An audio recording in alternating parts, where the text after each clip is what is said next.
Today we're gonna make chimichurri sauce with lots of amazing ingredients I got from mostly our garden, but also a little bit from my neighbor's garden. He's super generous and amazing and lets me lets us eat the excess stuff that he can't eat, because he's one retired man and he grows this beautiful luscious garden and can't eat everything. So got parsley from my neighbor, got a little bit of basil, a fair amount of oregano, garlic that I planted last fall. This is hardneck garlic. It was finally ready to harvest early summer. It got really delicious scapes that I cooked with, and then when the leaves start to deaden and dry, you cut them. And then these are also leeks from my garden. They're not particularly big because I didn't take care of them very well, but they're still edible, they're still delicious. And then we'll also be using oil, vinegar, salt, red wine, or sherry vinegar is recommended, but you can use really any vinegar you want. So let's get to it.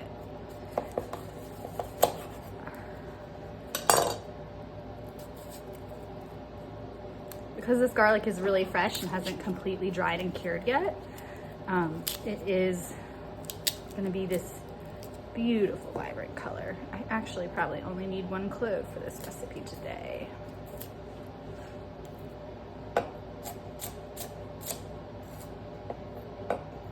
I'm giving it a rough chop more than anything, just to get this little membraney bit off that normally would be a lovely piece of dried husk, but because this garlic is still fresh and not dried all the way, it's quite tricky to get that membrane all the way off.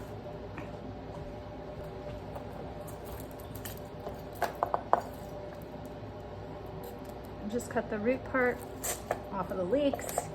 Oh my goodness.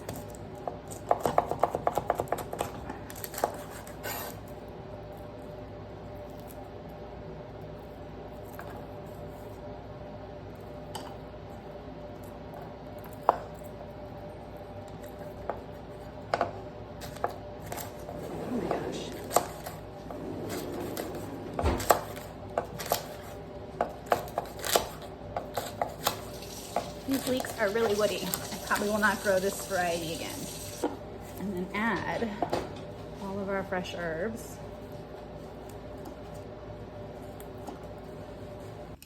Now that I got all the herbs in there, I'm gonna give them a quick blitz and then add oil and vinegar and salt.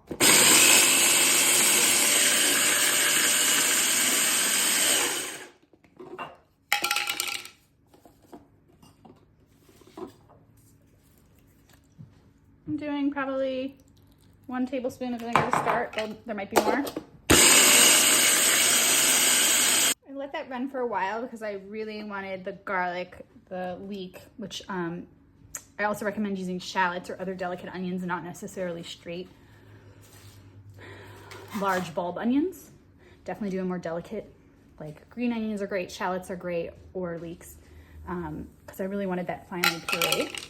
I'm gonna do another tablespoon of vinegar to get things going. And then it'll be time for salt and oil. And if you want to, you can also do pepper, crushed red chili pepper if you want it spicy. I tend to keep it mild and just add the crushed red chili pepper on what I'm eating, because I'm oftentimes cooking for a family with kids. And it's time for oil and some salt. You're gonna add your oil a little at a time.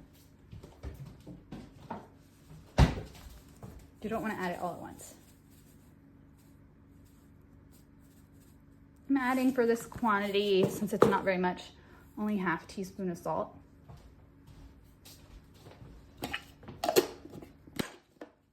And I'm gonna just gradually keep adding oil till it gets to be the consistency I want. It's similar to making like a pesto, and it freezes well like pesto as well. Okay, we're getting close to the texture. So I'm gonna give this a scrape. And maybe in a minute a taste. Yeah. Has the right amount of vinegar. Has the right amount of salt. If you have a larger, nicer food processor, you can drizzle the oil in instead of having to stop, add some, and continue. But I do not have that style of food processor in my house. So when I'm making small quantities for my family, I just make do. You could also chop everything really finely and do this in a mortar and pestle if you needed to, if you do not have a food processor. But a food processor definitely makes it quicker and easier.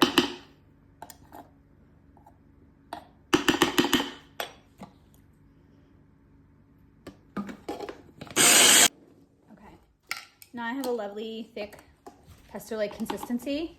You can water it down even more, but I'm putting mine on some fish to grill, so I want a thick sauce that isn't gonna like slide off. And whatever I don't use, I'll freeze. And this is chimichurri. Delicious, green, fresh sauce for meats and fishes. Really, you can put it on anything.